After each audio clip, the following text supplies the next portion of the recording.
Hundreds of furious investors started throwing shoes and screaming, 15 years of lies. At our product launch, my team begged me to run, but I took the mic and said, launch canceled. But I have something better to announce. The first boot didn't just hit me, it slammed into my ribs so hard I stumbled backward into the podium. Before I could catch my breath, another shoe, this one a glossy red heel, whipped past my cheek and smacked the screen behind me. The Grand Meridian Convention Hall in Phoenix had turned into a riot. Hundreds of furious stakeholders, parents clutching photos of sick kids, doctors who'd staked reputations on our promises, retirees who'd poured savings into our company, were on their feet chanting the same words, over and over, like a verdict being delivered. 17 years of lies, 17 years of lies. I had stood on dozens of stages in my life, but never as the target of a mob. My ears rang, my throat burned. But what struck me hardest wasn't the violence, it was the faces of the colleagues who'd claimed to have my back. One by one, the executives in the front row slipped out through side exits. Not a single one looked at me. Not even Nathaniel, our COO and the man who'd once sworn he'd take any bullet for me. My assistant of 9 years, quiet, steady, always nervous, grabbed my arm. "Ray, we have to go," Julia whispered, pulling me toward the stairs. "Security is clearing the service exit." I didn't move. Something inside me, something that had been eroding for years, finally snapped. The fear I'd been carrying all morning went cold, clean, and sharp. I stepped back toward the edge of the stage. Several people in the crowd stopped mid-throw. "Launch canceled," I said, voice steady despite the chaos. "But I'm not leaving this stage. Not until I tell you what the board never intended any of you to know." The shouting fractured. Confusion washed over the room. Hundreds of furious faces stared at me, waiting for whatever came next. My pulse hammered. These people had trusted me. Some had hugged me. Some had cried into my shoulder. Some had called me family. They deserved the truth. When I joined Next Gen Origenics 17 years ago, I believed, honestly, stupidly believed, that we were on the verge of curing Arklay neuropathy. My voice shook only once, and I forced it steady. I believed because the research looked real, and because I, like so many of you, needed it to be real. A hushed ripple spread through the crowd. For the first time since the first shoe flew, no one moved. I scanned the room, searching for Nathaniel, the man who'd insisted I should be the heart of this company. His escape route door was still swinging. When our research collapsed, when we realized the therapy could never work, the board didn't shut the project down. I swallowed, bracing myself. They told me to keep smiling, keep promising, keep collecting money. They said families trusted me more than them. A murmur surged through the crowd, anger, disbelief, grief tangled into one. But I hadn't even told them the worst. "I didn't know the whole truth," I said, each word heavier than the last. Not until 3 years ago, when I broke into files I wasn't supposed to access. Files that revealed why Arklay neuropathy was spreading faster than any genetic condition should. A man yelled, "Why? Why is it happening?" Another voice screamed, "Tell us." My chest tightened.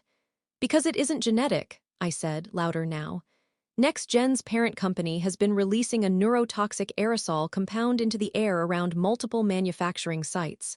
Arklay isn't random, it's exposure-based, manufactured, concealed. Gasps, shouts, someone fainted, someone else sobbed, but I still wasn't done. "I have evidence," I said, "all of it, and I'm giving it to every one of you. Right now." The lights abruptly cut out. The room plunged into darkness. A voice from the back shouted, "Ray, get down." But before I could move, I felt a hand clamp onto my shoulder from behind, one I recognized instantly. Nathaniel's.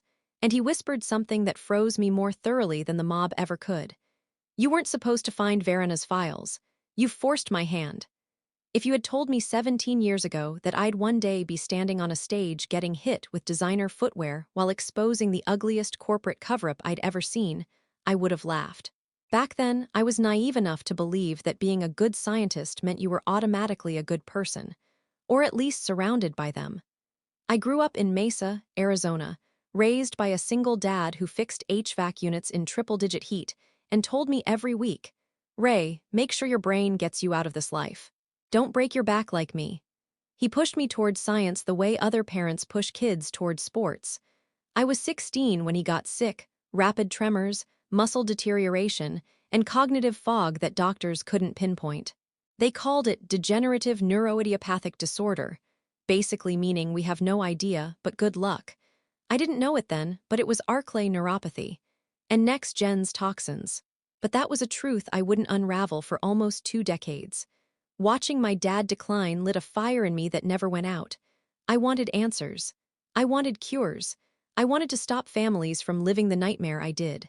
That was what led me straight into the open arms of next-gen origenics.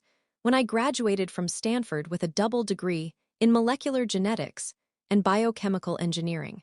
They recruited me hard, lavish dinners, team members who felt like family lab facilities that looked like something out of a sci-fi movie. But it was the research director, Dr. Verena Alcott, who sold me. She was brilliant to the point of intimidating, but she had this steady, almost maternal presence. She spoke about the future of neuroregeneration like it was a moral mission, not a business model.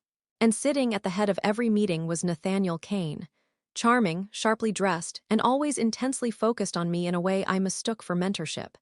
He said things like, "You're the future of this division, Ray," and "Stick with me and we'll change the world." He made me believe it. The first 5 years were the best of my career. Real breakthroughs, promising early models, data that made us think we were months from clinical trials. And I wasn't just good at the lab, I was good with the families. I'd grown up around suffering, so I knew how to talk to them. The board noticed. When the research collapsed, spectacularly, beyond repair, my world split in two. It happened during a late-night review of our phase II models. Verena looked like she hadn't slept in a week. She kept rubbing the bridge of her nose and whispering, "This can't be right. This can't be what I think it is." The therapy wasn't just ineffective, it made the condition worse. We were amplifying the neurological decay we were trying to reverse. I'll never forget the moment Verena pushed the files away and said quietly, "We have to shut this down. Immediately." But by the next morning, she was gone. Retired due to health issues was what HR emailed out. No goodbye lunch, no closure. Her office cleared out in under an hour. Nathaniel called me in right after. His smile was too calm. "Ray, the board has decided to pivot the messaging. Families trust you. We need you as our patient liaison. Keep everyone steady while we reframe our approach." I told him it was unethical, that we couldn't ask families to keep funding a therapy that didn't work. Nathaniel leaned forward, laced his fingers, and said something I've never forgotten. "Ethics won't keep this company alive, but loyalty will." A week later, when my dad's medical bills were mysteriously reassessed and tripled overnight, I understood exactly what kind of loyalty he meant. I told myself it was temporary. I told myself the board would course correct. I told myself I wasn't lying, I was maintaining hope. But deep down, I knew, I was becoming the face of a fraud. And I hadn't even uncovered Verena's true research yet, or the secret Nathaniel had spent 17 years protecting. I wish I could say I resisted the role they pushed me into, that I fought harder, that I didn't fold so quickly under pressure. But the truth is uglier than that. I didn't just become the liaison, they turned me into the mascot of next-gen origenics. The warm smile, the comforting voice, the reassuring hand on a grieving parent's shoulder. I let myself become the lie because it was easier than confronting the reality that I was helping build an empire on suffering. It started small.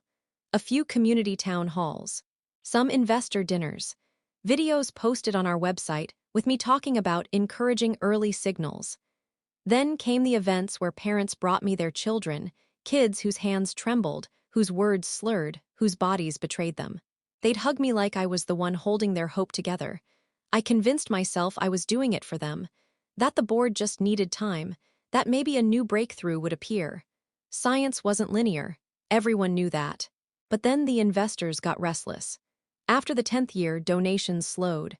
After the 12th, anger grew. And after the 15th, desperation set in on both sides. Nathaniel's tone changed during meetings. He stopped masking his frustration with charm.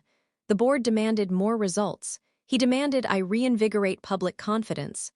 I demanded honesty. Honesty, he said, was a luxury we couldn't afford. That was when the first threat came. Not directed at me, directed at my brother, Damien. He ran a small contracting business in Flagstaff, just scraping by. Always one bad month away from losing everything. So when state inspectors suddenly showed up 3 times in 1 week, citing anonymous complaints and safety violations. I knew exactly where it came from. When I confronted Nathaniel, he didn't deny it. He just stared at me and said quietly, "You know the cost of disloyalty." That was the day something inside me cracked. Not enough to leave, not yet, but enough to wake up.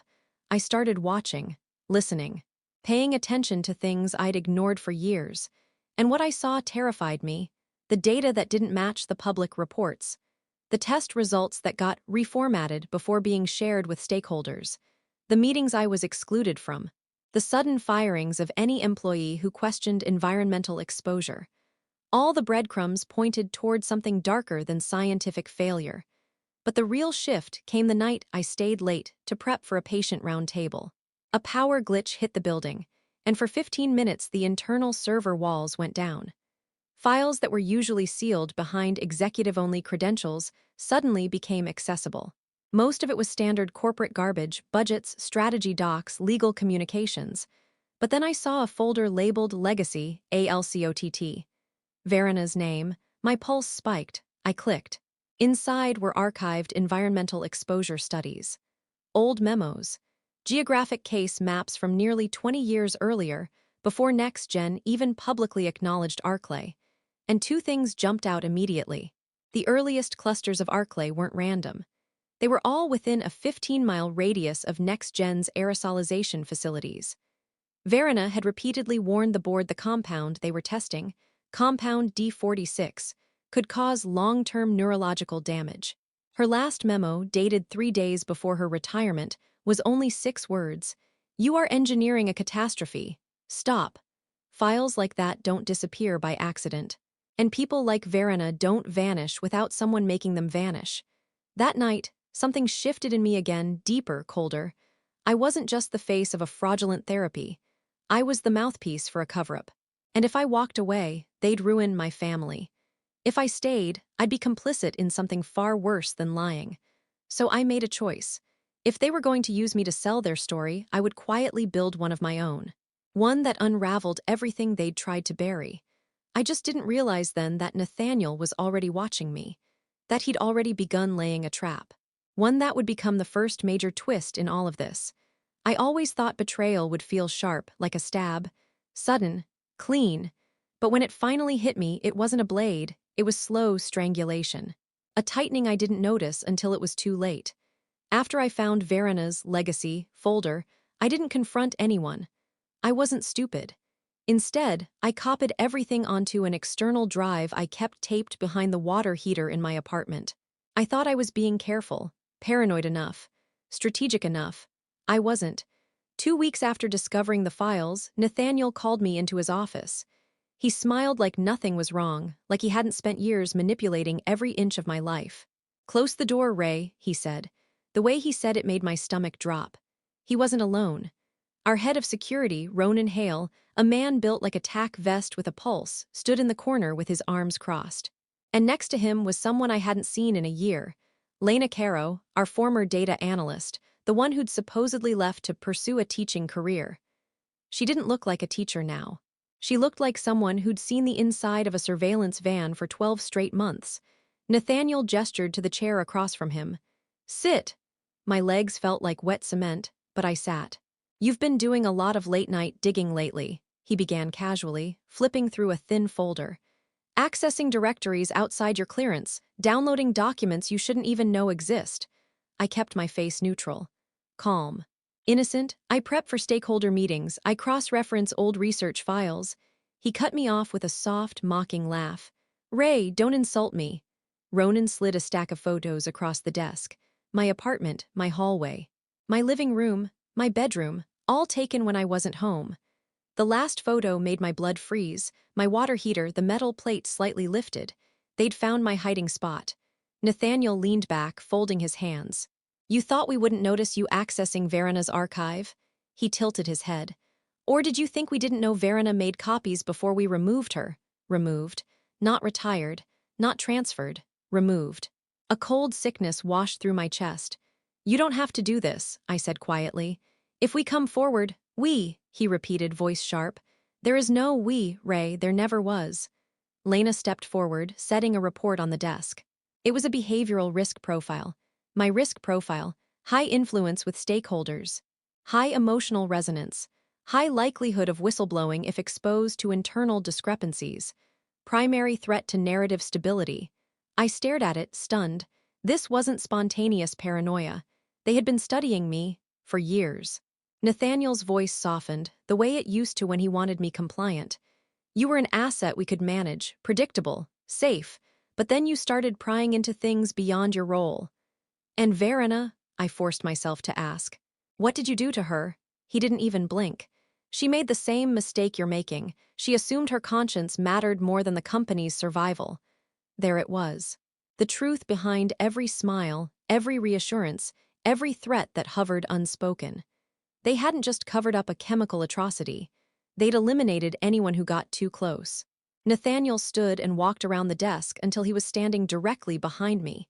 He placed a hand on my shoulder, the same way he had the day I first joined the company. "We're not going to fire you," he murmured. "We're going to protect you from yourself, from the damage you could cause, from the people who would blame you if this got out."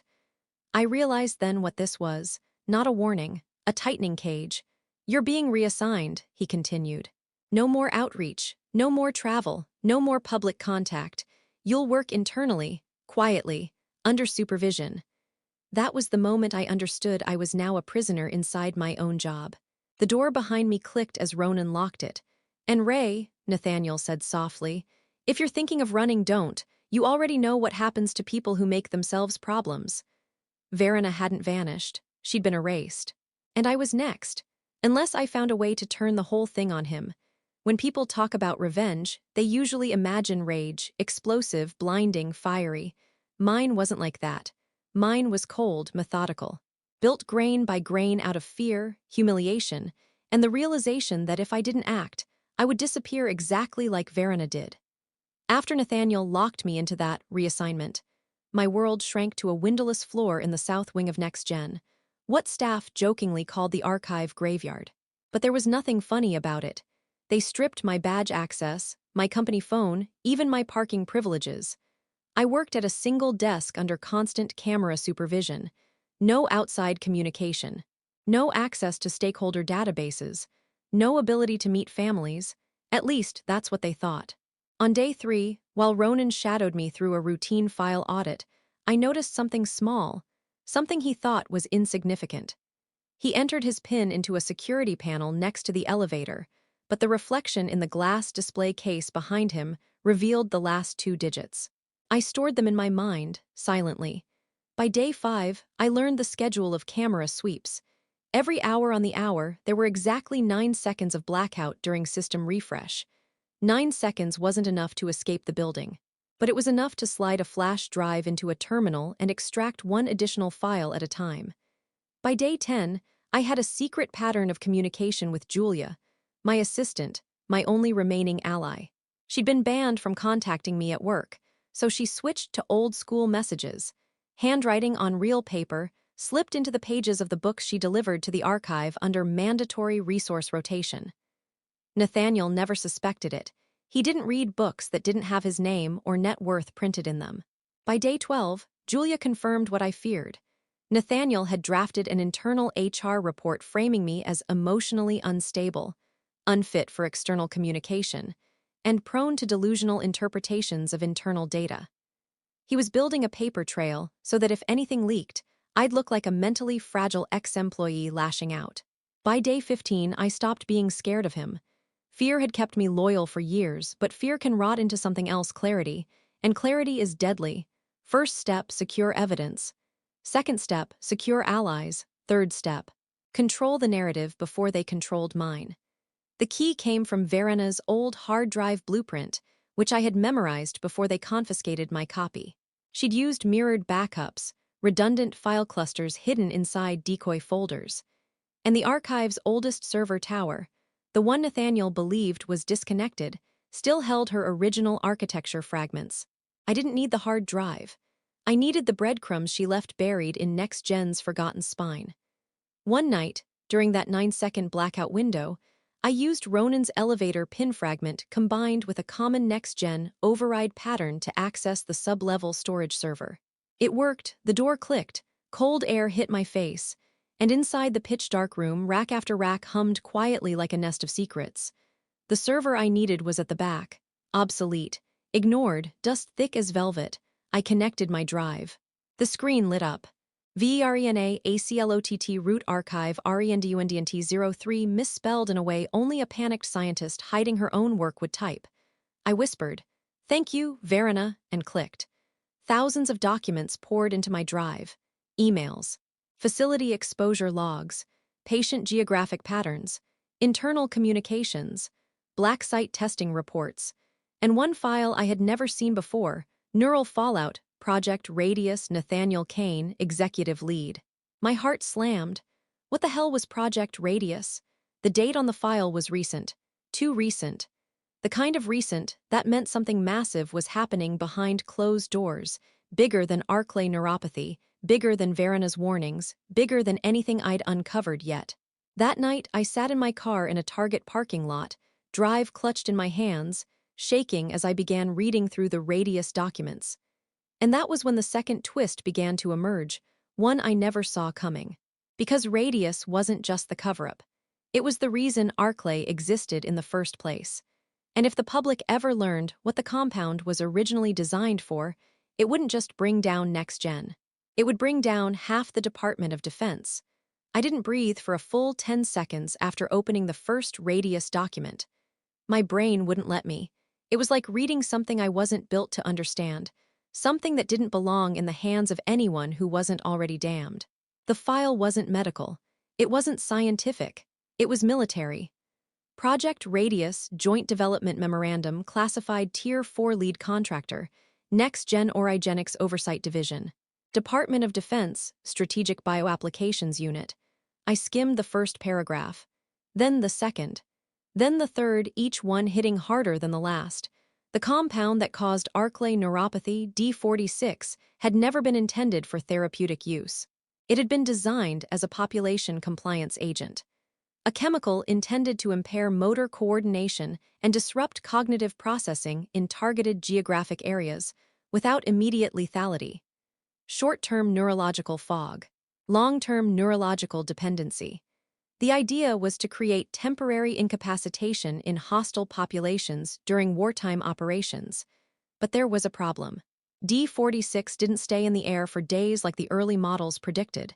It stayed in the soil, in groundwater, in plant matter, for decades.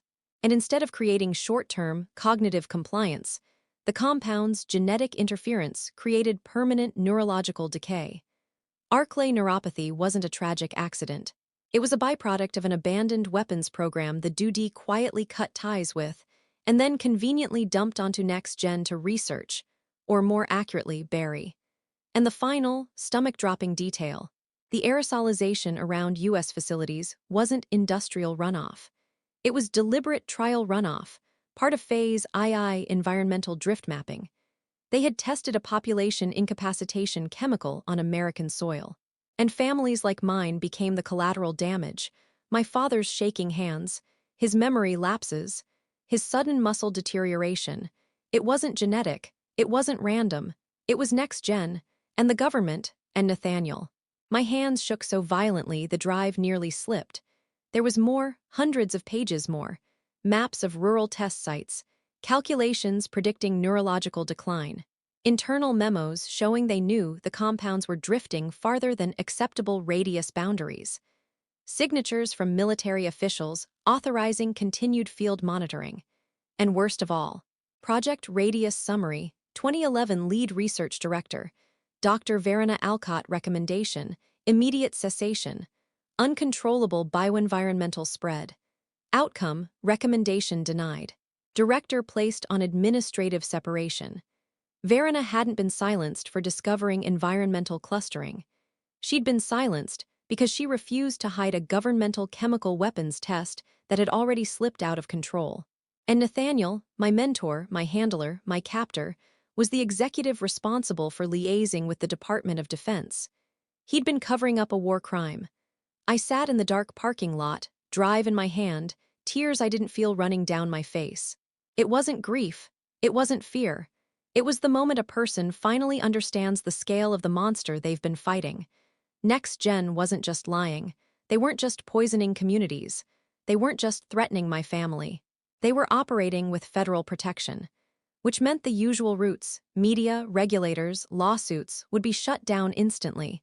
People would disappear, evidence would vanish, and I'd be labeled a threat to national security.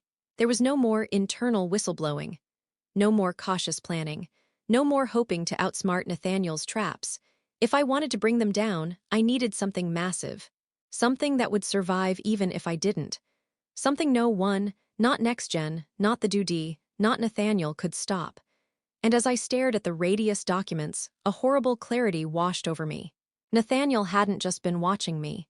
He'd been grooming me, positioning me as the perfect scapegoat if this ever exploded. A fall guy with a sympathetic face and just enough access to look guilty. He never planned to keep me alive long enough to talk. There's a special kind of terror that hits you when you finally see the villain, not the mask they wear, not the excuses they make, but the reason they crossed every line you thought no human could cross. For me, that moment came in the form of a simple, dry memo buried deep in the Radius archive, one written by Nathaniel himself. Strategic recommendation: controlled neurological decline in test zones increases long-term economic reliance. Economic reliance. I read it 3 times, convinced I misunderstood. I hadn't. Nathaniel didn't just cover up D46. He didn't just suppress Verena's warnings. He didn't just manipulate me into becoming their public shield. He believed deeply, unapologetically, that crippling communities would make them easier to control. And the worst part? He didn't think it made him evil. He thought it made him efficient. The memo was dated 16 years ago, back when I was still starry-eyed and desperate to change the world. Nathaniel had already been meeting with Dude advisors, already been planning how to spin Arclay as a tragic genetic emergence, already shaping me into the perfect, empathetic puppet. And then I found the second document, one I wish I could unread. Subject assessment: RAE Marlin role potential. High-value asset compliance level. Manageable through familial pressure vulnerability factor. Personal desire for redemption and attachment to affected populations recommended usage. Public-facing emotional conduit, narrative stabilizer. I felt sick. My entire career at NextGen, every promotion, every award, every loving compliment he'd offered, wasn't earned at all. It was calculated. I'd been selected, molded, placed. A face people trusted. A heart people believed. A perfect distraction from the truth that the company wasn't searching for a cure. They were monitoring the disease to refine their own chemical drift models. But the final twist came on the last page. A confidential transcript, a conversation between Nathaniel and a Dude liaison. Liaison: what if your staff digs too deep? Alcott was a problem. Nathaniel: we remove liabilities early. The new lead, Marlin, is emotionally driven and therefore predictable. She'll defend the program because she needs it to mean something. Liaison: and if she becomes unstable like Alcott? Nathaniel: we'll direct attention toward her. Discredit, frame, isolate. A single rogue scientist is an easier story to sell than systemic failure. Liaison: and the families? Nathaniel: dependency is an acceptable outcome. Suffering people are easier to fundraise through. Suffering people, like my father, like every parent who ever hugged me after a presentation, like every child whose name I wrote on a research note, like every family who trusted me because Nathaniel wanted them to. He didn't care about cures. He didn't care about ethics. He didn't care about Arclay. He cared about control. Money, power, narrative. A legacy of brilliance, even if it was built on neurological decay. And me, I was the tool he sharpened against my own people. It hit me in a way I didn't expect. Not fury, not panic, dread. A heavy, suffocating dread because the kind of cruelty Nathaniel carried wasn't reactive or emotional. It was cold, deliberate, structural. The kind you only see in people who don't acknowledge other humans as humans, just as components in a system they're optimizing. Nathaniel didn't want Arclay victims to survive. He wanted them to need NextGen. He wanted them to need him. That was his reason, the horrifying truth, the core of the monster. He believed the world worked better when he decided who suffered. And he had decided long before I ever joined NextGen that people like my father were expendable. I closed the file with numb fingers. I wasn't fighting a corrupt executive anymore. I was fighting a man who believed he was entitled to architect human suffering. And I knew, with an ice-cold certainty, revenge wasn't just necessary. It was the only way to stop him. The night I learned Nathaniel's true reason, the cold, engineered sickness inside him, I stopped being afraid. Fear is for people who can still lose something. I'd already lost everything that mattered. So I built a plan that didn't rely on luck or whistleblower hotlines or moral appeals. No, what I needed was inevitability. Step 1, make myself impossible to discredit. Step 2, make the evidence impossible to bury. Step 3, make Nathaniel's downfall public, permanent, and unmistakably tied to him. And I started by letting Nathaniel believe I was broken. For 3 full weeks, I played my part inside the archive graveyard. Quiet. Obedient, eyes down, voice soft. Exactly the unstable, overwhelmed scientist he was painting me as in his HR file. Meanwhile, Julia, Lena, who defected after realizing she was next on the chopping block, and a handful of Arclay families I trusted formed what we called the Spine. A network of people who'd lost too much to stay silent. Together, we built a fail-safe. Copies of Radius files uploaded to international servers. Copies printed and sealed in timed-release legal packages. Copies handed to journalists under embargo. Copies delivered anonymously to foreign regulatory agencies. If NextGen so much as breathed on me, the world would unmask them before the day ended. But the final play, the one that would shatter Nathaniel's empire, needed to be something he couldn't twist or threaten his way out of. It needed to be public, irreversible, live, which is how we ended up back where all my nightmares began, the Grand Meridian Convention Hall. This time, I wasn't on the stage for a launch event. I was there because Nathaniel had forced the board to hold an emergency transparency forum after rumors began swirling about an internal data breach. He expected me to sit in the audience. Silent, obedient, a ghost of his making. But when the lights dimmed and he stepped onto the stage with that perfect, polished smile, I walked straight down the center aisle. Gasps rippled through the hall.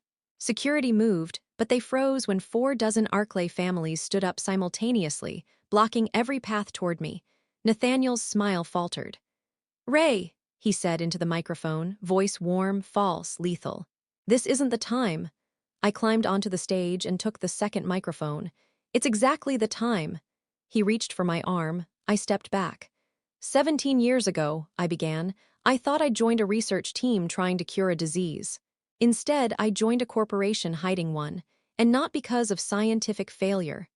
I turned toward the audience, but because of Project Radius, a joint weapons development program between NextGen and the Department of Defense. 100 phones came out at once. Live streams, recordings, screenshots, exactly what we planned. Nathaniel lunged for the mic. Too late. Behind us, the massive LED screens lit up with Radius documents, emails, memos, maps, signed authorizations, every signature. Every lie, every piece of Verena's erased truth. Nathaniel's face drained of color. "This information is classified," he shouted. "Shut it down." But he didn't know step 3. The AV system wasn't running on NextGen's hardware. It was running off an independent generator brought by 2 grieving fathers who had nothing left to lose.